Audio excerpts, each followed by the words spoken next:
Brought to you from Melbourne, Australia, this is the Badminton Podcast, a community for badminton players by badminton players, where we talk badminton, celebrate local heroes, interview players from all walks of life, and push you to grow as a player and a person. Introducing your hosts, Jeff and Henry. Hello, badminton community, and welcome to another episode of the Badminton Podcast. My name is Jeff. And I'm Henry. We're the co-founders of Volant, the badminton brand that is giving you the world's most versatile badminton apparel. And it is badminton-inspired activewear, just so that you know. We're here because we love badminton. We're doing that through our brand, through Volant, as well as through the Badminton Podcast. And the whole idea behind the podcast is to build our community from within. So rather than just from the outside and building it from the outside so that other people can see, but build it from within so that we can help to improve every single member of the badminton community, both as a player and as a person as well. Today's podcast is really exciting because we're going to be discussing something that I think that people don't know a lot about. And I'll let Henry introduce our awesome guest for today. Thanks, Jeff. So today we have 23-year-old Australian para-badminton player Celine Vinot. She is currently the Australian champion in women's SL3 singles and ranked 15 in the world in singles and 25th in the world in women's doubles with her partner Caitlin Dransfield. She's currently 14th in the race to Tokyo 2020 in women's doubles and is also vying for a position at the Games in women's SL4 singles.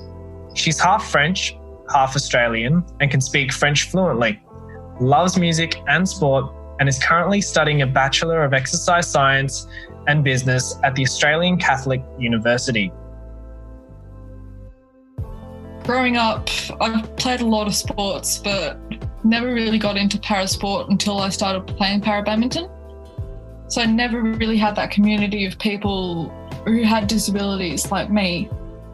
Everyone has something in common, is that they've all had to live with a certain disability, whether it be an amputation or being stuck in a wheelchair for the rest of your life.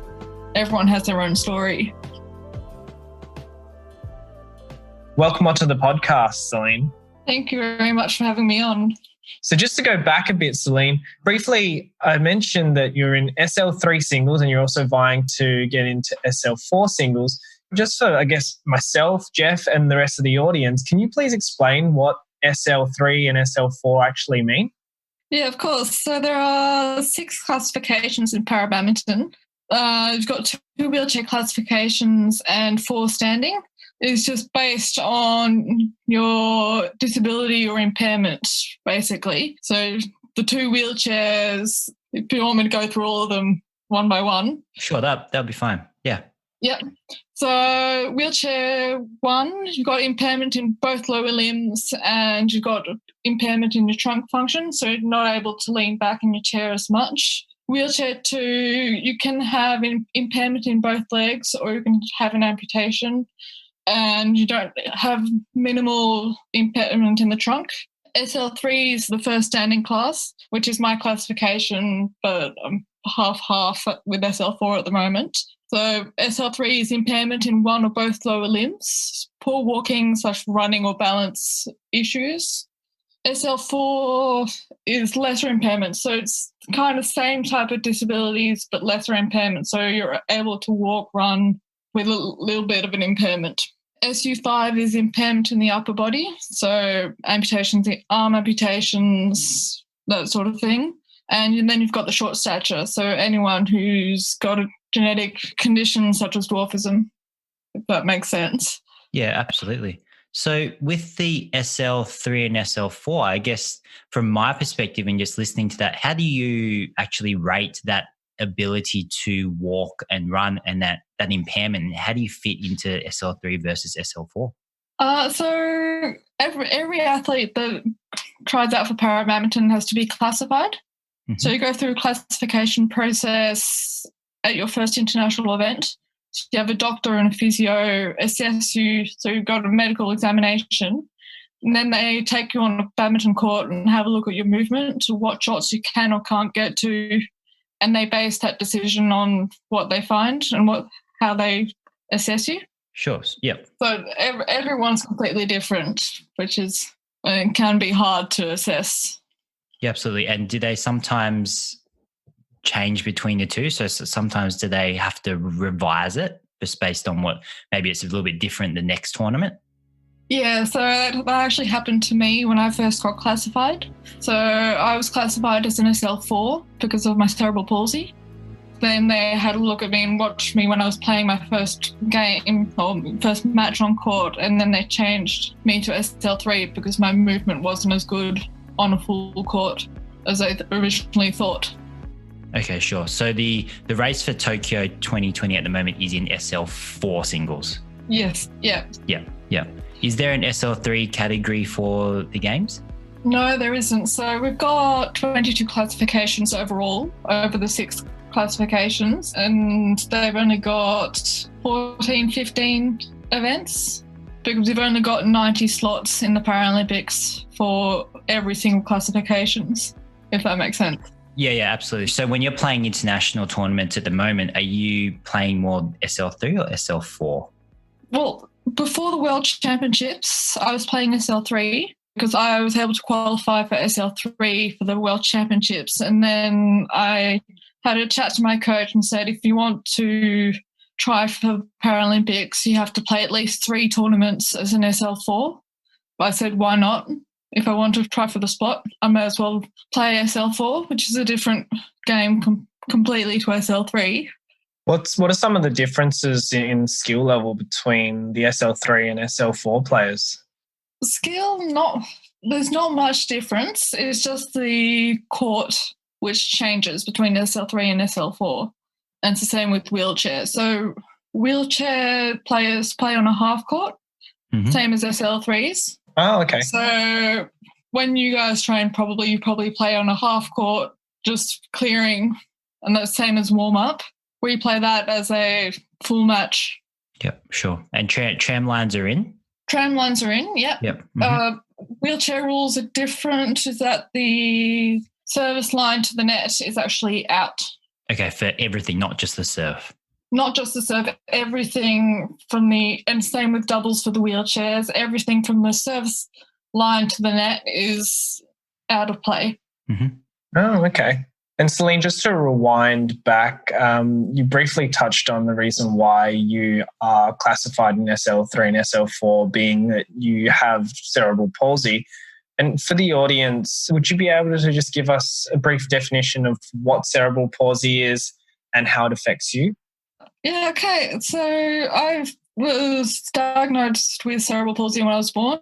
So I've got limited use in my right arm and right leg when I was younger. So I've got right hemiplegia. So my left side of my brain didn't develop fully when I was born. Yeah, it affects my movement in the right-hand side of my body. Day-to-day life, it doesn't actually affect me as much as others may perceive, but I live with it like anyone else. Yeah, sure. And do you find that with the other athletes in the SL3/SL4 category, many of those athletes, do they have cerebral palsy, or there is a complete range of different conditions, or is there something that's more common amongst the para-badminton community? Every single athlete is different. I don't see as many with CP on the tour at the moment, but then you've got people who've got amputations, slight impairments in the ankles. It's a range of different things, which is quite nice to see. Yeah, and just how big is para-badminton if we talk about para-badminton on a worldwide as well as an Australian scale? Worldwide, it's quite big. Australian scale, we are very, very small. There are only about 20-odd players around Australia. Wow. And most of them are in Melbourne. But we're scattered across Adelaide, Perth, Sydney, just everywhere. So do you feel that it's a sport that's picking up? Do you think there's more participation as the years go by? In Australia, we're trying to get more players in, but it's still very small. We've found it hard to try and find players. A lot of para players go to tennis or go to basketball, and badminton's probably the last thing on their list. or they don't know about it because it hasn't really been promoted. Yeah. And so how did you get involved in badminton then, Celine? After year 12, I was trying to find a sport to play, and I happened across para-badminton, which was starting at MSAC, and then went down one day to MSAC to have a hit, got hooked from there, really enjoy it. So did anyone tell you to go, or did you find out? Yeah, how did you find out about going to it? I think I was looking at the Badminton Victoria website actually, and just found out that there was a sign saying that they're starting para-badminton. So went out to have a hit. And Sure. And how long ago was that? Year 12. So 4.5, 5 years ago. 4.5, 5 years ago. Okay, cool. So how long did you actually start playing for before you decided you wanted to play a little bit more seriously and play competitions and then transition to international competition? So I only started playing international in 2017, so 3 years ago. And before that, I started playing once a month with the para-badminton group and then decided that I wanted to play more.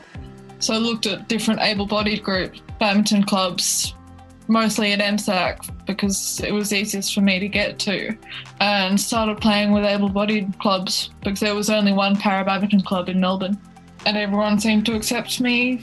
And I still play with those clubs to this day. And yeah, before we were chatting, before the podcast, you said that you were playing a bit at MSAC and Stormers in Melbourne. Is that correct? Yeah, that's correct. So I train mostly at Stormers and then I play socially just to get the on-court time at MSAC. And we've now got use of a shuttle machine, so I now go to MSAC a bit more often. Okay, and what does the para-badminton training look like? So what are some things in para-badminton that really help you in your game? Now, of course, I'm not 100% sure of what exercises, what routines are really important for you. Of course, in able-bodied badminton, there are certain things, but are there certain other things that potentially could be different in your training methods or your strategies for training? It's actually not that different. The main thing would be movement-wise. So obviously because of my cerebral palsy, my movement's not going to be as quick, or I may take a few extra steps to be able to get to certain shots and may have to modify how I get to different shots because I physically can't move my feet in a certain way or get to that shot. And do you, with your training itself, are you doing kind of more the SL4 training or the SL3 training? Yeah, I'm doing more SL4 training because I've got the Oceanias coming up next week and then I'm competing in Spain in a few weeks' time as an SL4. So I'm mostly focusing on SL4. Haven't really trained SL3 since the World Championships last year. Okay, sure. And if you were going to change training, let's just say you were going to compete in SL3 instead of SL4, what would be the differences in your training? What would they look like if you had to prepare for one certain event? Well, the difference would probably be to train on a half court rather than the full court. Yep. Which is the main difference in SL3. So SL3 involves a lot more clearing in a game, clearing and just finding that spot to be able to drop the shot just after the net. So a lot more clears, a lot more drops, and that kind of shot base to look for rather than the cross courts. Because cross court and half court is not easy. Yeah, absolutely. Sounds like it'd be a challenge. A little bit. Yeah. So strategically, do you sometimes get sort of caught in a sort of an SL3 or an SL4 way when you're playing the other event? Yeah, so technically I'm an SL3, but I'm playing SL4. I've trained a lot more SL3 over the years than SL4. I've kind of trying to get the long game if I can, or a short game, depending on who my opponent is. And with opponents themselves, where are the best players from in the world in para-badminton? It depends which classification we're looking at. So sure. Yeah. In your classification, so SL3 or SL4? SL3, the Indians are dominant there. SL4, Indonesia and China are the dominant countries. And Japan's up there as well for both SL3 and SL4. Okay, Japan's up there in everything, aren't they then? Yeah. They're really dominating in. Yeah. So with your regime at the moment, so you're training at MSAC, which is just for the people who don't live in Melbourne, that's kind of closer to the Melbourne CBD area. And then Stormers, which is towards the west side so the western suburbs of Melbourne. So what is your training regime like? So how many times do you train per week? What different kinds of trainings do you do? Do you do on-court, some different physical? Are you doing any strength conditioning work in the gym? What does your training look like? So I'm on court training one-on-one with coach 3 times a week, and that's at Stormers. So 2-hour sessions 3 times a week. And then I play socially just to get the doubles practice in about 3-4 times a week. Then I do strength and conditioning on most days and gym work every other day. It's a pretty heavy workload. Yeah, plus work, plus everything else. Plus study, yeah? Plus study. Study takes the time. Though uni hasn't started yet, so... That's true. How many years do you have left in your degree at ACU? About 2.5 years left. So I'm going into my 3rd year. And are you doing that kind of more on a part-time basis so that you have more time to train? Yeah, so I underloaded last year just because I wanted to spend more time training. So I'm doing 3 subjects instead of 4 just to get more time on the court. Yeah. And then in terms of the job, what are you doing for work at the moment? I actually work part-time for my dad. Okay. Which I know some people may think a little bit weird. But, no, that's fine. Just do what you need to do. Yeah, finding a job when you've got CP can be a little bit hard. Okay. And I know people with disabilities out there might sympathise. So I've been working with my dad for the past few years. Haven't really found another job yet. Where do you see yourself once you're done with university then, Celine? Are you hoping to continue playing badminton as a full-time thing? Or I guess for us, knowing that being in Australia, badminton itself for able-bodied individuals is a challenge to make a living off of. But I'm not sure what it's like for para-badminton. Para-badminton's definitely the same, I would say, in Australia. We pay for our own way to get to tournaments. Get a little bit of funding here and there from Paralympics Australia, but otherwise everything else is we pay out of our own pocket. But yeah, I'll definitely still play badminton after I finish my degree, but working-wise, I'm looking at the para-sport area because I know that's something that needs to be developed a little bit more. In what sense do you want to develop it? I want to try and get more people into sport. Some people may think that people with disabilities don't really want to go out and play sport. It's kind of a misconception there that people with disabilities don't go out and play sport. So trying to get the word out there that people should be playing sport, not competing at elite level, but still getting involved in some way or another. Yeah, I think that's really powerful because like you said, I think that people do think that, but deep down, I think not everyone, but I think a lot of people do really enjoy sport. And whether it's the physical side of it, the exercise, or just the community and the friends that you have in the sport itself, I think that's really important. So how would you consider adapting, say, what you learn in exercise science and your business degree? Do you think that there's a unique little way you could start to get that in with participation levels and using that background? That's a very tough question, and I probably don't know the answer to that. Sure. Put you on the spot there. Yeah, a little bit. We'll just have to wait and see what happens, won't we, Celine? Yeah, we'll have to wait and see. There are a lot of different pathways with exercise science. So. Yeah, that's very true. Absolutely. So Celine, with your badminton career so far, and so you've been playing 4.5 years or so, and you love the sport, what would you say that you love the most about it, and what's something that you're proud of, or what makes you keep wanting to play and coming back to train and compete?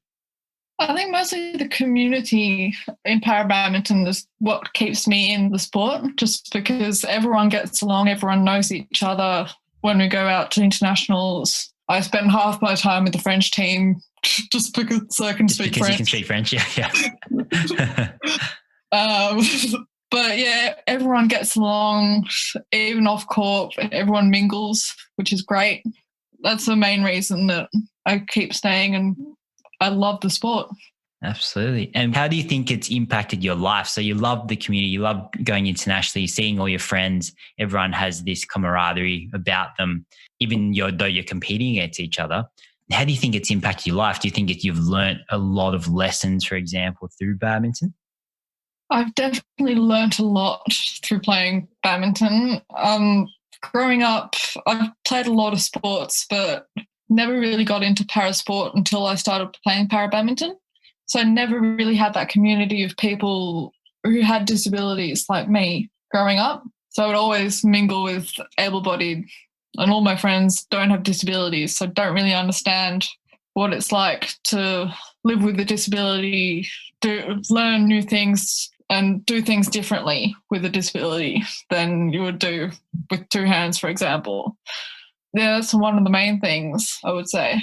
Yeah, it must have been a significant challenge to be able to be around able-bodied people who, didn't really quite understand what it was like to be you, but now that you've found like your own community where they truly understand who you are as a person and understand the struggles that you potentially would have gone through as well to get to where you are now. Because everyone has their own story, but everyone has something in common, is that they've all had to live with a certain disability, whether it be an amputation or being stuck in a wheelchair for the rest of your life. Everyone has their own story and everyone knows it on the tour, so it's great to be able to talk about it and that sort of thing. Yeah, exactly. And in terms of the para-badminton community that you have here, what categories do they fit in, the ones that you do spend a lot of time with? Are they all throughout the diverse 6-level range, or are you all sort of around the SL3, SL4 area? It's a big mix. The Australians got a whole mix of SL3, wheelchair 2s, SL4s, short-statured. Everyone's mixed around, and even on the international, everything's just mixed. And some people stay to their own country and small groups, but otherwise everyone mingles. I think it's mostly the people that are not as highly ranked that would mingle more than the higher ranked players. Not sure how it is in the able-bodied side of badminton, but I do find that is quite a difference in para-badminton. Yeah, I do agree with that. There's definitely not, I wouldn't say there's as much mingling. There definitely is to an extent, but I think especially with the bigger countries, there's not quite as much mingling because they kind of stay within themselves and they don't, not saying that they keep secrets or anything, but it's very much with the bigger countries that they stay within their team. With the smaller countries, there is a lot more mingling. And I think that just happens because there's less players, so people need to train with each other. People need to, basically be with other people, because especially if you're traveling alone, you can get quite lonely by yourself because you're a small country and there's not many players from your country to travel with. I think that definitely comes into it. Yeah, definitely. And the countries that have got really big come into internationals keep to themselves more than all the other countries. The small countries, you're right. Yeah. So when you go to, let's just say, a big para-badminton tournament, say the World Champs last year, that I was at as well in Basel in Switzerland. Yeah. In terms of the actual draw structure, the competition format, I know that you said there's difference in rules. So wheelchairs on half court with no front court, and then SL3, SL4 different in terms of half court versus full court. So rather than just the rules themselves, so is there any differences that you know of in the actual structure of the tournament? We actually have draws of 4 and then we'd play everyone in the draw. Okay, and then if we win 2-3 matches, we'd move on, which is different to the able-bodied side of the sport. So we get a lot more games in. Yeah, getting more games in because it's more of a round-robin system. And then sometimes after you played those 4 people, does more than one person come out and then you kind of play a playoffs from there? Yeah, it depends how many people have come to the event.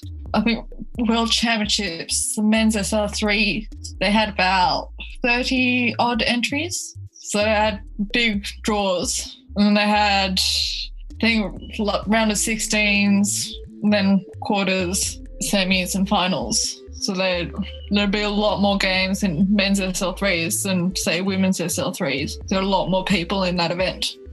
Yeah. In terms of the scoring in the sets, is it best of 3? Best of 3, yeah. Best of 3 to 21. 21, so same there. Yeah. Yeah. Same Great. time. Yeah. Yeah. Now, with, say, the serving, for example, what's the rule with serving? Does it have to be struck below a certain level as well, or is it different with a wheelchair? It's definitely a little bit different in wheelchairs because where they sit in their wheelchair, it's a bit hard to get the racket down for some players. Mm-hmm. But every other classification is the same. But then I don't think they're as strict in para-badminton as they are in able-bodied. In terms of the service faults and things like that? Yeah. They do fault us every so often. Mm-hmm. I don't think the service judges do have the poles with the... Oh, yeah, with to measure the height. So okay. To measure the height. I don't think... Yeah. I've hardly seen it on an international tournament, maybe at the World Championships, but I never noticed it. Too focused on your match. Too focused on the match, yeah. Yeah, that's right. Yeah, definitely. The other difference is that the wheelchairs actually play on a wooden floor rather than the green mats. Otherwise, there could be tyre marks and stuff on there. Yeah, is that the... It's not necessarily tyre marks. It's just the ability to move the wheelchair around a lot easier on a wooden floor than it is on the green mats. There'll be so much friction on there. Yeah, absolutely. Yeah, so much friction. I've done it before. It's not easy. Have you seen many injuries in para-badminton? I've watched a couple of videos earlier. They do get really far back on those wheelchairs. They definitely do.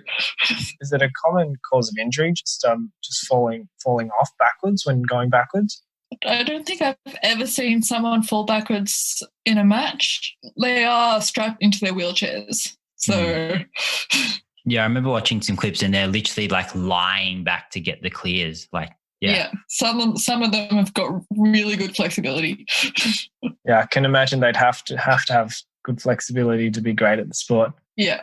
And so, Celine, speaking of para-badminton and able-bodied badminton, are there some misconceptions or myths around para-badminton that you often hear about or you hear from other people when you tell them you're a para-badminton player? There's one misconception that I know of is that people don't think that the games or the matches are as fast as able-bodied badminton. So they think of people playing badminton in a wheelchair, it's going to be a very slow game. It's not. It can be a very fast-paced game.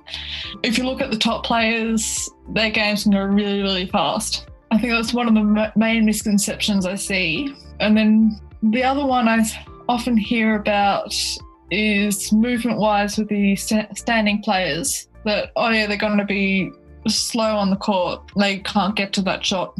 You'd be surprised sometimes that people can actually get to certain shots that you'd think, how on earth did they get to that shot? Some of the short stature guys I see actually dive for shuttles and just throw themselves to the ground to get them, which is amazing. And I could never do. It's always so impressive to see someone dive for the shuttle. Yeah. So you don't dive much, Celine? No. Never. Never? Never. Too scared. Yeah, okay. Yeah, I think that is definitely because when I was in Basel for the World Championships, I did watch some para-badminton. I didn't see much standing, to be honest. I saw a lot of the wheelchair, and it's on half because they're on half court. It is coming fast. They are moving fast. They're going really rapidly when in their movements. And like we were saying before, they sometimes, I'm so surprised. Yes, they're strapped in, but they're just going for the shuttle so much that sometimes I think they are going to fall out or the chair might topple over or something like that. But I'm sure that there's biomechanics behind it that helps that not from happening. But that's just my feeling because of how they were stretching their bodies to reach the shuttle. Yeah, a lot of the chairs are actually modified specifically for badminton. So they're made a certain way for them to be able to stretch back that far. The back of the wheelchair is very, very low. A whole lot of different things that come into play with the wheelchair players. Yeah, absolutely. And let's just say for listeners out there who would like to find out more about para-badminton or get involved, or if anyone has a disability who actually wants to start playing the sport because they haven't played before, maybe they've played a couple of times, how can they get more involved in the sport in itself?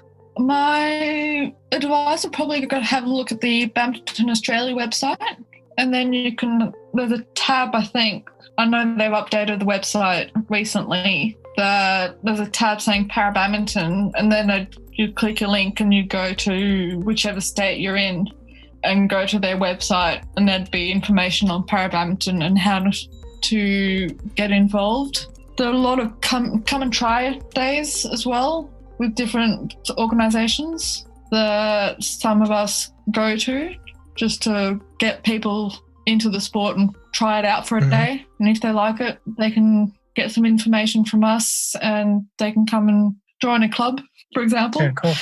And in terms of the BWF, how many events they're holding? They're holding a lot of events for para-badminton. And do you see them doing a lot of things to build the sport?